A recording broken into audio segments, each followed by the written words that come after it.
Бұл өркениеттен бөлініп қалғандай алыста орналасқан құмды ауыл болатын.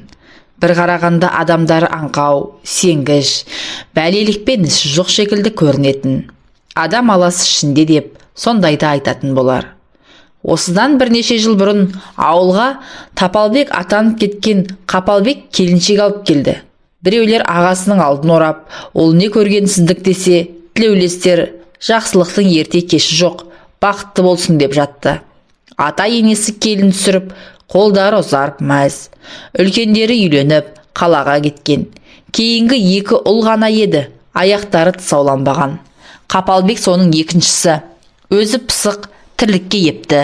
Сонысымен болар, ата-анасы кенже ұлын жақсы көретін. Әрі кенжесі болған соң, бір жағынан ептілігі бар деп ерекше жақсы көретін. Жас келіннің есімі Айсұлу. Аты затына сай сынды. Туылғанда мұның сұлу боларын қайдан біліп, дөп басып есімін қойған дерсіз. Айдың бетінде дағы болады ғой, Айсұлу да сол сияқты. Оң жақ бетінде ешкімге білінер-білінбес ұзынша бір тыртығы бар еді. Оның оң жақ бетінде ешкімге біліне-білінбес ұзын сызық тыртығы бұлайша өзін әдемі етіп көрсететін. Сырт көзге анық қарағанда білініп тұратын ол тыртық қыздың көркін аша түсетіндей еді. Бәлкім, бұл тыртығы болмаса, Айсұлу сұлулар сайысына қатысып, ол жақтан орын алып, осы ауылға Қапалбекке тұрмысқа шықпас бет деп ойларсың. Айсұлудың өзі бұл тыртығын жек көреді, себебі ол жанына салған жара. Беттегі жайсыздықтан қыз жүрегі қатайып қалған. Кімге дейсіз ғой? Әкесіне. Маскүнем әкесі ішіп келген сайын анасын ұрушы еді. Шарбақпен қора, бұталарды аралап, тасасында өткен күндерден мезі болған қыз анасының әкесінен оңбай таяқ жейтініне шыдамаған. Сондай күндердің бірінде ішіп келген әке әйелін таяқтың астына алған. Жалма-жан пышақты алып ажыратпақ болып өмір мен арақтан шаршаған қыз араша түсем дегенде әкесі серпіген пышақ сұлу жүзіне тиіп жанай өтті. Сусылдап аққан қанмен бірге қыздың жүрегіндегі әкесіне деген соңғы махаббаты өшті. Өшті де қалаға оқуға кеткен ол әке үйіне қайта бұрылмады. Оқта-текте бауырларымен анасына сырттан жан ашып, шамасы келгенше тиын тебен тастағаны болмаса, туған күнінде де әкесін құттықтамайтын. Оны елеп жатқан маскүнем әке болмады. Араққа сылқия тойып, баяғы концертін жалғастыра береді. Өкінсе де өз ішінде еді, қызынан кешірім сұрамады. Содан бері Айсұлу тақыр кедей болса да арақ ішетін еркекке күйеуге тимеймін деп бекінген еді. Бұл бала кезден жүрегінде қалған жазылмас жара еді. Тұрмыс тапшылығынан ба, бірді екіге соғып, жоқты бар ете білу, үнемді айдап пайдалану, бала кезінен күтіп ұстау әр нәрсені, күтіп кию, бабын білу сынды әрекеттер Айсұлуды пысықтыққа, таза орындауға, жұмысты тез істеуге, үнемшілікпен ысырап қылмауға үйретті. Міне содан келген келін сұлу да пысық болып шықты. Енесін орнынан қозғамай, бар тірлігін өзі тындырып отыратын. Келін келсе үй тірлігін беріп демаламын деп үнемі айтып отыратын енеге Құдай бір күнде салды ма дерсіз. Енді бар тілегі осы пысық келінді қолда ұстап немере бағу еді. Не керек? Айсұлу енеге жайлы, келінде ата енеге майлы болды. Атасы Айсұлуды ерекше сыйлады. Әр жасаған тамағы мен әр тірлігіне қолпаштап, мақтау сөз айтып отыратын. Әкеден көрмеген жылуды атасынан көрген келін ата енесін қатты сыйлады. Ал Қапалбек өз алдына бөлек әңгіме, кішкене бойлы сары жігіт, қутыңдаған жылбос еді. Қапалбектің тірлігі тиянақты, өзі малсақ, қанша мақтанғанымен кісі бойында екі кемшілік болады екен. Қапалбекте сондай. Біріншісі кісіге жаны ашу, шын мейірімді білмейтіндігі де, екіншісі төсекке шыдай алмайтындығы. Қапалбектің осы екінші әдеті ауылдың жеңіл жүрісті жылмың қаққан келіндеріне құт. Себебі бойында талайын суарған. Енді міне ақ некеге өтіп, өзі сұлу келіншек алған соң, алдындағы ауыл жеңгелерін есіне де алмайды. Жұрт кішкене бойлы Қапалбекке мынадай сұлу қыздың жар болғанына таң қалатын. Жігіт келіншегінің көлеңкесінен де қызғанып, қайнылары қалжыңдаса терісіне сыймай кететін. Ал Айсұлуға Қапалбектің бейнеткештілігі ұнағандықтан оның етегінен ұстауды жөн көрген. Маскүнем жатып ішер әкесін көріп өскен қыз анасы секілді таяқ жеп өмір сүруді қаламады. Алайда күйеуінің шектен тыс қызғаншақтығы ұнамайтын. Онысымен қоймай, Қапалбек төсек құмар болатын. Айсұлу күні бойы тырбаңдап тірлік жасап, кешке шаршап құлайтын, түсінбей оны таңға дейін әурелейтін. Соның салдарынан жас келін жүнжіп, азып тосып кетті. Ол үшін күйеуі төсекте ләззат емес, азап сыйлайтындай болатын. Тапалтақ денелі, сары керлі Қапалбек күндіз болса күндіз, түнде болса түнде келіншегін екі-үш қайтара әурелеуге бар. Тек арада аз ғана уақыт өткенде Айсұлудың аяғы ауырлады. Сонда да күйеуіне тыным жоқ. Оңтайлы сәтті күтіп, келіншегін аңдығаны аңдыған. Ай күні жетіп, кекелеңдеп жүріп, босандау байғұс. Күйеуінен әбден мезі болған келін енесіне өзінің қасында ұйықтауын жалынып сұрады. Бірдеңені сезіп жүрген енесі де келісті. Себебі ауылдың гүлгү сөзін, балашының жігітшілік жүрісін, бойдақ кезіндегі ессіздіктерін біліп, осы ұлының аяғына бірінші болып сау салғаны сол еді. Келіншегі күтініп, терлеп, 40 күн енесінің қамқорлығында болғанда, әрең шыдап күткен Қапалбек 41-ші күні оны боқтап, ұрысып, өз бөлмесіне көшіріп алып келді. Көз жатоңдап, Айсұлу енесіне қарайлап кетті. Көп ұзамай қорғана алмаған бүлдіршін келін баласы 3 ай болар болмас қайта көтеріп қойды. Үлкен ұлын енесі өз бауырын алды. Ұлы мен келіннің шаңырағы шайқалмасын деген ене мен қайын-ата бір жағына болысып әлектенді. Айсұлу да бір күйеудің күйігіне тек ене мен қайын-атасы жайлы болған соң, әрі келіннің төбесінен құс ұшырмай қараған соң шыдап бақты. Келер жылы 2-ші ұл дүниеге келді. Осылайша жылма-жыл босанып, 3-ші перзенті қыз болды. Ұлың да бар, қызың да бар. Құдай көп көрмесін. Енді өзіңе кел, есіңді жиып, етегіңді жина. Сосын кейін осы балалар өскен соң туып жатарсың деп енесі келініне ақыл айтты. Ененің айтқан ақылын жөн көрген Айсұлу да келсе кетті. Әбден қалжыраған Айсұлу енесімен барып, әйелдер дәрігеріне қаралып, енді көтермеудің амалын жасады. Уақыт өтіп жатты. Ата ене жастары жеткендіктен өздерінің де ұзатылар қыздай о дүниеге кетіп қалуы мүмкін екендігін айтып отырып, ұлап шулаған ұлдарының құлақ етін жеп, үйлен деп үлкен ұлды үйлендірмек болды. Манарбек пен Қапалбек бір әке шешеден демесең, екеуі екі адамдай. Қапалбек ұшқалақ, қызқұмар болса, Манарбек керісінше тым момын. Екеуіне ортақ қасиет еңбек қорлықтары. Қапалбек пен Айсұлудың кенжесі 3-ке келгенде ғана ағалары Манарбек үйленетін болды. Өзінен 10 шақты жас кіші Кәмшат есімді қызға таңдауы түскен екен. Кәмшат та Айсұлудай пысық, тірлікке ебі бар келін болып шықты. Шал мен кемпір осы келіннен де жолдары болғандарына қуана кетті. Ата енесі риза болып, жөн жоралғысымен тойларын жасап берді. Енді жаңа келін мен Айсұлудың арасынан таңдау жасалып, Айсұлуды өзіне жайлы болғандықтан, енесі Манарбек пен Кәмшаттың еншісін беріп, осы ауылдың ішіне бөлек шығарды. Сол кездерде ауыл адамдары жаппай мал жиып, үлкен үйлер мен қоралар соғып жатқан. Қолдарынан іс келетін ағайынды екеу алысқа ұзамай-ақ ауылдан нәпақаларын тауып отырды. Кәмшат арасында 2 жылдан салып 5 баланы өмірге алып келді. Ал Айсұлу сол 3 баламен тоқтады.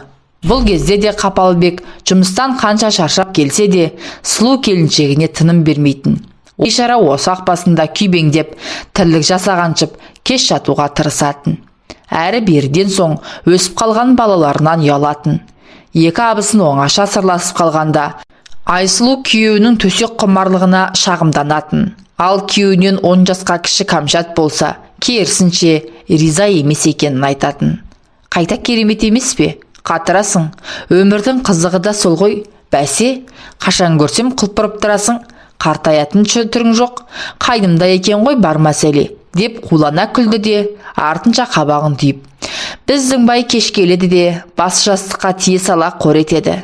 Бітірген еш тірлігі жоқ, таңертең ерте тұрып кетеді. Мен жатам дөңбекшіп, деді.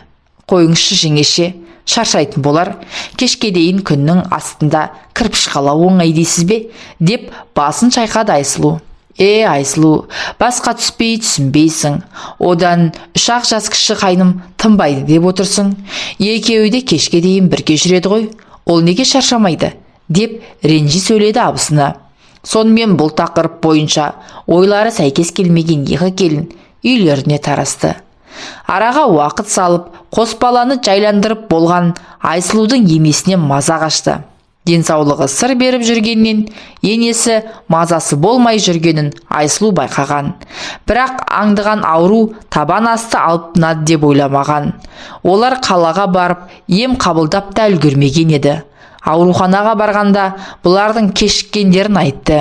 Ішкі ағзадан жазылмайтын дертке душар болған, анасындай болған алтын енесі мына өмірді қимаған күйде кете барды.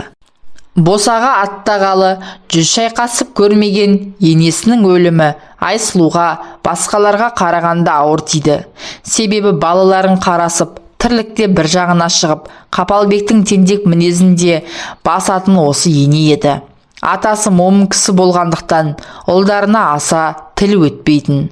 Ондайда алтын ене тігісін жатқызып, ұлды да келінді де араға ши салмай, ренжітпей, жай сөзбен мәмілеге келтіруші еді. Ененің бар жақсылығы есіне түсіп, жоқтау айтқан Айсұлу елдің қабырғасын қайыстырып тастаған еді. Келін болса осы Айсұлудай болсыншы деп жатты жиналғандар. Ал Кәмшат келгелі бөлек тұрғасын ба, енесіне аса жақын емес болатын. Сондықтан қабырғасы қайысып, қайғыра қоймады. Қапалбектің анасын қаншалықты жақсы көретінін ел аяғы басыла сала Айсұлуды төсеге сүйрегендіктен ақ байқауға болатын еді. Себебі ішкі табиғаты талап еткендіктен Қапалбекте өзіне өзі қарсы тұра алмаған еді. Қанша төсек құмар дегенімен Айсұлумен үйленгелі Қапалбек ойнастық жасаған еместі. Не деген арсыз едің, анаңның топырағы кепкенде жоқ қой, деп ызалана жылады Айсұлу. Жасы келген кемпір өлді деп табиғи қажетімізді өтемейміз бе? О несі? Асарын асап, жасарын жасады, не арманы бар енді, деп кекетіп күлді күйеуі. Үйленгелі осы, маған жаның ашыған емес, нәпсіңе ие бола алмаған бейшарасың, не деген аш көз едің, сезімнен жұрдай бәлекенсің, сен түгілі мен қайғырып отырмын, деп жылады Айсұлу. Одан кейін күйеуіне сөз шығындағысы келмеді. Онсыз да суыған көңілі одан әрі салқындай берді. Қазақтың салтына сай енесінің бар кәдесін жасап болғанда жалғыздықты көтере алмай балаларға жаутаңдаған қажыған ата күрт нашарлап өмірден өтті. Енесіндей жақын тартпаса да бар тірлігін мақтап көтермелеп отырған атасы кеткенде де Айсұлу әбден жылады. Ес білгелі маскүнем әкенің маңдайынан сипап мейірленгенін көрмеген ол атасының қарағым деген жалғыз ауыз сөзіне марқайып қанат біткендей қуанып қалатын еді. Енді екі қымбат адамы да жоқ. Шаңырақтың берекесі осы екі қарт еді. Оларсыз үй мен отбасы қалай боларын ойлап Айсұлу қам жей бастады. Қапалбектің нәпсі құмарлығына да ата енесі үшін төзіп жүргенде еді. Шындап келгенде ортақ әңгіме де жоқ екеуінде. Тұрмысқа жастай шыққан Айсұлу не оқи алмады, не жұмыс жасамады. Балалардың алды оқу бітіріп жатыр. Күйеуіне қалаға көшу туралы айтып еді, көнбеді. Арты үлкен ұрысқа айналып, ата-анасы барда Айсұлуға қолының ұшы тимеген Қапалбек оны ұрып тастады. Ата ененің көзі кеткен соң екеуінен де мәміле кетті. Енді Қапалбекке тыйым салатын да, тәйт деп шектеу қойып имендіретін де ешкім жоқ болған соң оның беті ашыла берді. Жүрісімен ішісі көбейді. Шылтыңдаған достар мен қылмыңдаған қатындары көбейді. Сыныққа сылтау қылып, қайт етсе қол ала жүгіруі көбейген еді. Енді бірде ұрысуға қара таппаған ол көшейік деген Айсұлудың сөзін есіне түсіріп, әуеніне қайта басты. Өмір шекең тырысып жүреді. Әйел болып қылмысуды білмейсің. Қалай екен ғой көксегенің. Кет, құры, өзің бар қалаға. Сол жақта нақсүйерің бар болар деп айқайлады ол, көзі шатысып. Айқайлап тұрып, ашу үстінде үстел үстіндегі шай құйылған шайнекті әйеліне қарай лақтырып жіберді. Әкесі бетін тілсе, күйеуі шекесін жарды осылай. Адам кейпіндегі айуаннан шошыған Айсұлу өсіп қалған 3 баласын алып, азғандай киімдерін жинап, ауылдан басы бүтін кетті. Бұлай сынасырға шауып, жуас келіншек кетіп қалар деп ойламаса да, оны тоқтатуға көкірегі жібермей, Қапалбек жалғыз қала берді. Арада 5-6 ай өтерде, артынан іздеп те бармады. Балалары да одан күдер үзді. Айсұлу балаларын алып кеткен соң, қалада пәтер жалдап тұрды. 2 баланы оқуға түсіріп оқытты. Осылардың оқу ақысын төлейім деп қиналды. Мұздай суға қолын салып, еден жуушы болды. Ақ қар көк мұзда табанынан сыз өтіп сауда жасады. Ақыры 2 ұл оқу бітіріп жұмысқа тұрған, ал қызы оқуға түскен жылы өкпесі қабынып, жап-жас қалпында қыршынынан қиылды. Қолдары ауыздарына жетсе де, бағыт-бағдар беріп отыратын анаға зәру балалары қалдартта шырылдап. Іздеп келейін деген әке де жоқ. Бұл уақытта Кәмшаттың да балалары ер жетіп қалған. Күйеуі Манарбек өмір бойы құрылыс жасап, әбден денсаулықтан айырылған еді. Оның төсекте қауқарсыз екенін жиі қайталап, Кәмшат намысына тиіп болды. Содан болар, соңғы кезде ішкілікке әуес болып алды. Айсұлудың өмірден өткеннен хабар жоқ Қапалбек оған әлі ашулы болатын. Оған ерегесіп үйленіп алмақ еді. Кәмшат тоқтата берді. Қайнысының жалғыз күйде жағдайы болмайтынын айтып, үйге жиі шақырып алатын. Манарбектің үйге келді деген аты болмаса, аузынан ақ ит кіріп, қара ит шығып, мас күйде күңкілдеп жататын. Кезінде Айсұлудың Қапалбек туралы айтқанын есіне түскен Кәмшаттың денесі бір ысып, бір суынып, мазасы қашатын. Түні бойы қайнысын ойлап, есі кететін. Ол үйленем десе, үзілді-кесілді қарсы болатын. Оны әйелдерден қызғанатын.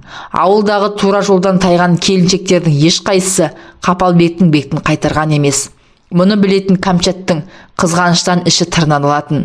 Қапалбек қанша төсек құмар болса да, жеңгесіне шапқан емес. Үйде еңгезердей болып, домалап жатқан ағасынан именеді ме, жеңгесі әйел ретінде қызықтырмады ма? Онысы өзіне аян. Қанша жылдан бері ішкіліктен бас алмаған Манарбектің де талқаны таусылды. Қыздарының алды тұрмысқа шығып кеткен соң, бауыры езіліп кеткендіктен қайтыс болып кетті.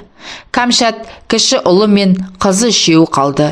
Күйеуінің жылы өткен соң, ағайын туыс екеуін әмеңгерлікпен қосар деп үміттенген. Оған екеуі де жас емес. Сондықтан ол туралы ешкімде сөз қозғамады. Жағада қалған балықтай шөл қамбаған Кәмшат алды 40-тан енді асқанда міне жесір қалған. Түн баласы өзін-өз сипалап өлдірдей болады. Басқа еркектер айналшықтап көріп еді, бар ой Қапалбек болған ол ешкімді жолатпады. Жеңгесі жесір қалған соң, Қапалбек отын жарып, сынған жерлерін жөндеп беріп, тамақ ішіп кетіп жүрді. Бірақ артық қимылы болған емес. Бұдан әрі шыдай алмаған Кәмшат қайнысының алдында жасанып шығып, жорта сипап өтіп, қылымсуға көшті. Онсыз ая кетпеді. Төсектесе бар дүниені ұмытқан қайнысы қораға ертіп барып, ағасынан қалған жәдігер жеңгесін уатуға да бар еді. Бірде достарымен ішіп үйіне қайтып бара жатқан Қапалбекті Кәмшат тоқтатып, диван көтерісуге шақырды. Үй ақтап жатқандықтан сылтауратқан Кәмшат Қапалбек келген соң диванды ортаға қойғызып, Қапалбекпен сол диванның үстіне құлай кетті. Әбден төсекке шөлдеген жас жесір мен төсек құмар қайны өздерін ұстай алмады. Жастың аты жас емес пе?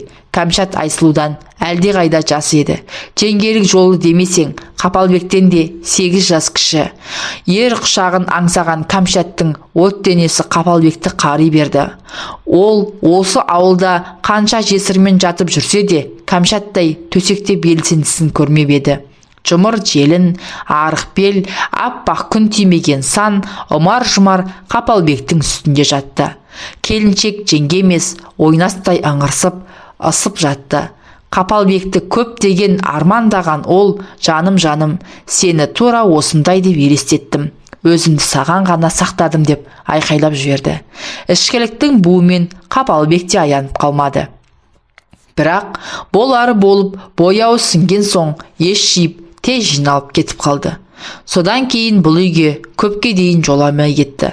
Қанша жыл арманы болған қайнысының от құшағын бір көрген Кәмшат енді тоқтай алмады. Ұзын құрақ арқылы естіп білетін тәуіп кемпірді тауып алып Қапалбекке дуа жасатып алды. Бетінің арын белге түйіп, оны тамаққа шақырды. Әкелген дуалы дүниесін тамаққа қосып берді. Бітті. Содан бері Қапалбекке ешкім керек емес. Бар аңдығаны Кәмшат. Тіпті некелі жары секілді оны қызғанатын болған. Оған да керегі сол. Жас майысып, сыланғанда арнан да ұялмайтын. Күн түн демей аймалап, етегіне қол жүгіртсе болды. Мынау да сүйкеніп, өліп, көйлегін түре салатыны. Қолдағы ұл мен қызды қалаға оқуға кеткенде бұлар бірге тұрады дегенде болды. Аядай ауылда тұрса да ұялған жоқ. Өсекке ілініп, күнәләрі жария болып жатса да ешкімнен қымсынар емес. Нәпсінің құрсауына түскен екеуі де керегі тек төсек ләззаты ғана секілді. Әке шешесінің мұны көрмей кеткені қандай жақсы болған, десті жұрт. Бейшара Айсұлу өте көріктеді. Қор болды-ау мына Тапалбекке деп жандар ашып жатты кейбіреулердің. Бұл кезде Айсұлудың үлкен ұлы әкесін іздеп ауылға келген еді. Қапалбекке анасы енді жоқ екенін айтып, өзімен бірге кетуін сұрады. Ол көнбеді. Ұлы ауылдастарының кеңесімен тәуіпке барған екен. Әкең дуаланған. Ауылдан 3 шақырым алыс шықса, дуасынан арылады деген екен. Қапалбек бір рет болсын баруға келісім бермепті. Қырсықтығы ма, дуаның күші қатты ма, ол жағы белгісіз. Балалары оқуларын аяқтап, белді қызметкер болған екен. Қызы тұрмыста. Үлкен ұлы үйленіп, жағдайлары жақсарған. Аналары бейшара ол күнді көре алмай кетті. Бас көз болып отырар деген әкенің түрі мынау. Ата сақалы аузына түссе де, аңдығаны түрілген етек қана. Баласы амал жоқ, бас салбырап, үміті үзіліп кері қайтты. Кезінде анасына бекер кінә артқандарын түсінді. Әкесі ешқашанда өзгермейді екен. Ал Кәмшаттың қыздары ана болып жатыр. Арасында немерелерімен келіп кетіп тұрады. Анасы мен ағаларының ұятты тірлігін олар да біледі. Бірақ батырып ештеңе айта алмайды. Әке шешең жынды болса байлап бақтың кері. Олар туралы бүкіл ауыл құлағдар болған. Бұл тұрғыда пікірлер екіге айырылып жатты. Үлкендер бетін шымшып, жүздеріне түкіруге даяр болып отырса, жастар жағы екеуінің үйлене салғандары дұрыс екенін айтып жатады. Ал бұлар балаларынан ұяладымыз. Мейлі, бұл олардың тағдыры, жеке өмірі. Дегенмен Кәмшат секілді әйелдердің кесірінен жесірдің бәрі көрінгенге етек ашатындай болып